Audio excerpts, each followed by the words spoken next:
台中当时的花兴里山区的民众大部分几代拢是做事人，最近有业者伫当地买土地，按算要来开发宠物4名园区，互当地民众是真反对。今仔业者甲官员去现场会勘，嘛甲在地民众发生冲突。市政府是表示讲，因会严格来把关。坚决反对宠物送入园区。50几个民众扣8布条抗议，台中市东市区太阳里最近业者买6分地，申请开发做动物盘4名园区。台中市政府甲业者伫10日来现场会勘，附近的民众批评讲，当地世代拢咧种果子，嘛是石冈坝水源保护区，若受动物盘品种设施入来，空气水源拢会污染，通路嘛经过私有地，所以强烈反对。如果他来的话，一定是破坏这里的生态环境以及住家安宁啦。所以这也是大家里民的心声啦，就是像一个锅子的地形，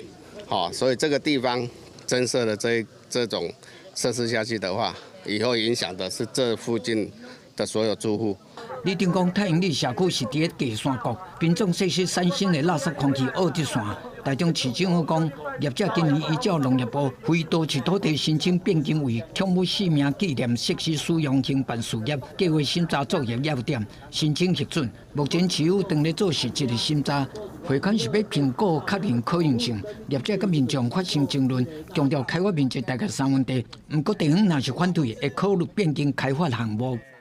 我现在我就是说，大家有意见的先，说真的，或许我就是说这方面不要做嘛，我们申请其他的项目嘛。今天办理现场会勘，并将针对本案的可行性、必要性及无可取代性的部分来进行评估，是否会严格把关，并将地方的民意列为本案审查的一个依据。台中市动保处强调讲，业者申请甲农牧用地变更做特定目的的事业用地，牵涉到农业都发水利地政这寡局处，市政会严格审议，审查时会甲民意列为参考。民众讲，若准市政府同意业者的开发案，会抗争到底。